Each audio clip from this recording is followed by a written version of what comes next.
심령이 가난한 자의 복에 대해서 같이 말씀을 나누도록 하겠습니다. 우리는 이제 예수 그리스도 안에서 하나님의 복이 회복이 되죠. 왜냐하면 하나님께서 인간을 창조하시고 제일 먼저 인간에게 주신 것이 복이에요. 복을 주사 그랬거든요. 그래서 우리는 예수 그리스도로 말미암아 복이 회복이 됩니다. 근데 이 복이 어느 정도 회복이냐면 시냇가에 심은 나무가 시절을 쫓아 가시를 맺은 같이 시냇가에 심겨진 나무는요 계절이 되면 스스로 과실을 맺어요. 그런 것처럼 우리가 예수 그리스도 안에 있으면 예수 그리스도에 붙어 있으면 예수 그리스도의 은혜와 복이 우리에게 흘러오는 거죠. 우리는 예수 믿는 우리는요 이제 그런 복이 임한 겁니다. 이미 복이 임한 그런 믿음의 사람들입니다. 그러면 이 복이 어떤 복인지 우리 같이 하나님의 말씀을 나눠보도록 하겠습니다. 심령이 오늘 말씀에서 예수님께서요 많은 무리가 왔을 때 산에 오르셔요. 무리 가운데 있지 않으시고 산에 오르시는데 제자들에게 그 예수님 앞에 나아갑니다. 그래서 이 팔복은 많은 무리에게 주시는 말씀이 아니고 제자들에게 주시는 말씀입니다.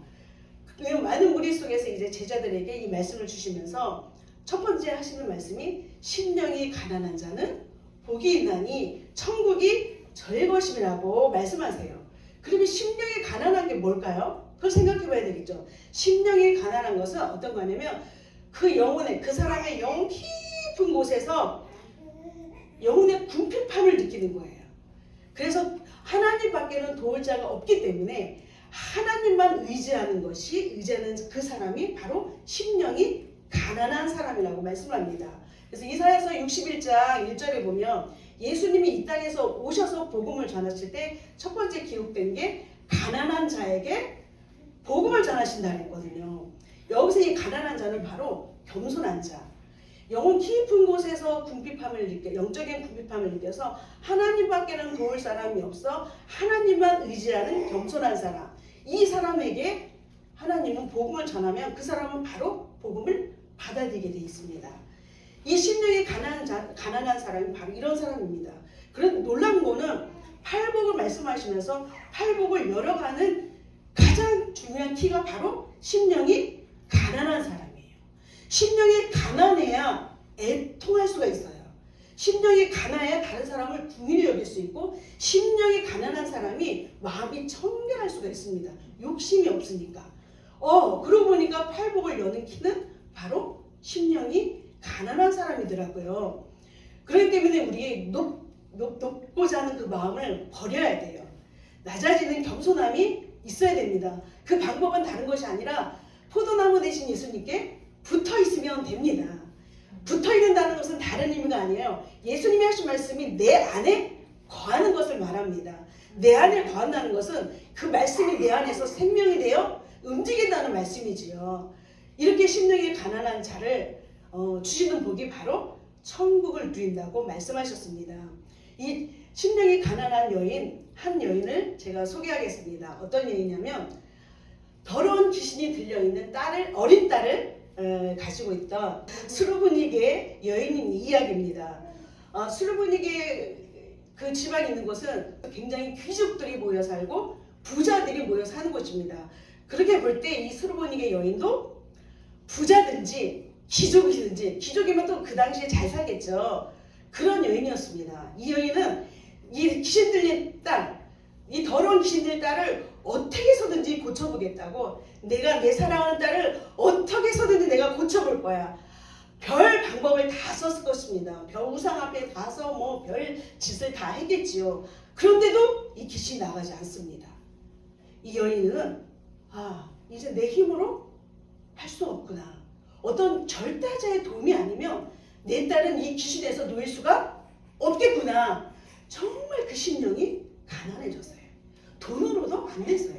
그 어떤 것들을 해결할 수 없었습니다. 그래서 이 여인은요, 돈도 내려놨습니다. 기독 신분도 내려놨습니다. 모든 것을 다 내놓고 굉장히 가난한 심령이 되었습니다. 내 힘으로는 할 수 없다는 것을 알았습니다. 그때 기쁜 소식이 들려옵니다. 바로 누구죠? 예수 그리스도. 맹인이 보고 못 걷던 사람들이 걷게 되고 그리고 듣지 못했던 사람이 듣게 되고 죽은 자가 살아나고 가난한 자에게 복음이 전해진다는 이 놀라운 예수님에 대한 소식을 듣자마자 이 여인은요 그냥 그 자리에 있던 게 아니라 예수님이 계신 곳으로 달려갔습니다. 가난하니까 달려갔어요. 그리고 예수님 앞에 발 앞에 납작 엎드려서 예수님한테 구합니다. 예수여, 저에게 귀신 들린 어린 딸이 있습니다. 제발 제 딸에게 들려는 귀신을 내쫓아 주십시오. 그런데요 예수님이요 이상하게도 냉정하게 말씀하십니다. 자녀를 먼저 배불리 먹게 하지 자녀의 떡을 취해서 개들에게 던짐이 마땅하지 않다. 그렇게 냉정하게 말씀합니다. 그런데 이 수르근의 여인은 뭐라 합니까? 주여, 맞습니다. 저는 개입니다. 유대인들이 이방인들을 개 취급했잖아요. 저는 개입니다. 그러나 상 안의 개들도 자녀 상에서 떨어지는 그 먹던 것 부스러기를 먹습니다. 이렇게 표현했을 때, 고백했을 때 예수님이 말씀합니다. 네가 어떻게 이런 말을 할 수 있느냐? 정말 놀랍구나. 돌아가라. 귀신이 내 딸에게서 떠나갔느니라. 이 여인은요 집으로 달려갔습니다. 달려갔더니 놀랍게도 사랑하는 딸이 침상에 누워있는데 귀신이 떠나갔습니다. 아멘. 이 수르백의 여인은 얼마나 기뻤겠습니까? 사랑하는 영혼의 가족 여러분, 우리 사랑하는 자녀들을 최고로 키우고 싶은 마음 누구든지 다 있어요. 최고로 키우고 싶고 어느 자녀보다도 다른 집 자녀보다도 더 훌륭하게 키우고 싶고 똑똑하게 키우고 싶고 이 다음에 그래서 커서 뭐든지 최고로 자라기를 원하는 마음이 혹시 있으신가요? 아마 없다고는 할 수 없을 거예요. 그런데요 사랑하는 자녀들을요 욕심으로 키우지 마세요. 잘했어. 뭘 멋지게 해놓으면 잘했어. 너 이 다음에 크면 뭐든지 1등 할 거야. 너는 옛날 어른분들이 잘 그랬던 것 같아. 어휴 장군감이야. 너는 장난감이야. 너는 대통령감이야. 이런 마음이 심어지면 아이들 마음이요 우쭐해져요. 자기도 모르게 우쭐해지는데 근데 놀라운 거는 이 우쭐한 마음이 해도 안 될 때 어떤 마음으로 바뀌어가요? 우울감으로 바뀌어요. 그래서 가출하고 자살하는 청소년 때 문제가 생깁니다. 자녀를 그냥 특별하게 키우려고 하지 마세요. 그냥 보통 아이 평범하지만 그 안에서 정말 예수님을 사랑하고 선한 일 행할 능력을 갖춘 그런 하나님 온전한 사람으로 키우기 위해서 하나님의 말씀과 기도로 양육할 수 있는 부모가 되길 축복합니다. 그러면요 하나님이 이렇게 쓰시기 합당한 깨끗한 그릇을 키워놓으면 하나님이 사용하십니다. 하나님은 토기장이세요. 우리 너무 잘 알아요.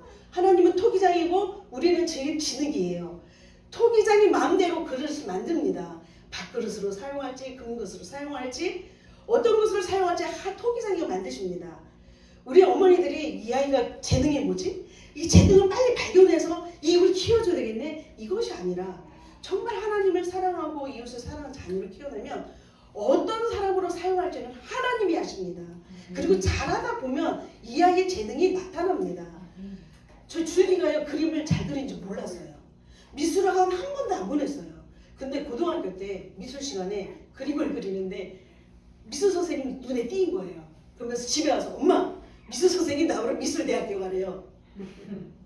저 깜짝 놀랐어요. 미술학원 근처도 안 갔습니다. 뭘 잡아본 적도 없습니다. 아 하나님께서는 이 아이에게는 예술 쪽에 재능을 주셨구나. 미련하지만 뒤늦게 알았고 미리 알았어도 돈이 없어서 보내지도 못했어요. 근데 그가 갈 길이 그 예술계 쪽이 아니고 주의 쪽의 길이었기 때문에 지나고 나니까 모든 삶의 과정 속에 하나님의 섭리가 있었어요. 아멘? 하나님의 섭리가 있습니다. 지금 여러분의 자녀의 상황이 어떻더라도 하나님 섭리 가운데 있음을 믿으시고 수르백의 여인처럼 가난한 심령이 되어서 주님 앞에 바짝 엎드려 기도하십시오. 그러면 하나님이 일하십니다. 아멘. 말씀의 결론입니다. 시편 131장 3절 말씀 보면 그 말씀에 의하면 심령이 가난하면요 교만하지 않대요. 마음이. 그리고 심령이 가난하면 눈이 오만하지 않대요. 이런 눈이 오만한 건 마음이 오만한 거예요. 그리고 심령이 가난하면요, 큰 일을 감당하지 못할 때에 그 일을 내가 막 하려고 애쓰지 않는데요. 그리고 그러면 그 영혼은요, 젖된 나이가 엄마 품이 아닌 것처럼 고요와 평안을 누린다고요. 그러므로 지금부터 영원까지 여호와 하나님만 바라보라고 그렇게 말씀하고 있습니다. 심령이 가난한 것은 젖된 아기가 엄마 품을 사모하는 것과 같아요. 1년이고 2년 젖을 먹었어요. 이 젖을 뗄 때요, 아기가 얼마나 불안하겠어요. 엄마 품이 얼마나 그립겠어요. 그 엄마 품을, 젖된 아이가 엄마 품을 그리워하는 그 마음, 하나님을 그 정도로 젖된 아이가 엄마 품을 그리워하는 것만큼 우리 엄마 아빠가 이렇게 하나님을 사모했으면 좋겠습니다. 이 마음이 바로 심령이 가난한 겁니다. 그럴 때 이 아기가 엄마 품에 안겼어요. 그 마음이 어떨까요? 평안이죠. 세상에 그 아무것도 부러울 것 없는 평안이죠. 이게 바로 천국입니다. 이 천국을 누리는 복을 주신다고 약속하셨습니다. 여러분, 만왕의 왕이신 예수님이 나귀도 아니고 나귀 새끼를 타고 예루살렘에 입성했어요. 상상해 보세요. 등치 큰 어른이, 예수님이 아주 작은 나귀 새끼 등에 타고 예루살렘에 입성하는 걸 생각해 보세요. 만왕의 왕이신 예수님이, 본체는 하나님이신 그 예수님이 그 보잘것없는 나귀 새끼 타고 오시는 그 모습, 바로 겸손입니다. 마음이 가난한 자는 이처럼 겸손하기 때문에 욕심이 없어서 평안하고 천국을 누립니다. 그래서 우리 사랑하는 자녀들, 욕심과 탐심의 마음을 다스려줘야 돼요. 욕심의 마음이 있으면 가난해질 수가 없어요. 욕심을 있는 대로 채우고 갖고 싶은 걸 다 가져보세요. 이 아이가 가난해질 수가 없지요. 하나님을 갈망하며 하나님을 사모하는 자녀가 될 수가 없습니다. 우리 사랑하는 부모님들, 먼저 예수님처럼 낮아집시오. 하나님의 은혜가 아니면 나는 살 수가 없다. 정말 그 엄마 아빠가 먼저 이처럼 가난해지면 자녀들도 가난해져요. 왜냐하면 우리 사랑하는 자녀들은요, 부모님의 감정에 의해서 다스려지기 때문입니다. 말로 아닙니다. 엄마 아빠는 욕심으로 가득 찼는데 너는 가난해야 돼. 심령이 가난한 복인데 절대로 심어지지 않습니다. 먼저 부모님이 심령이 가난해질 때 그 감정과 그 믿음이 누구에게 흘러가요? 자녀들에게 흘러가서 심령이 가난해서 나는 하나님이 아니면 살 수 없어. 나는 예수님이 아니면 안 돼.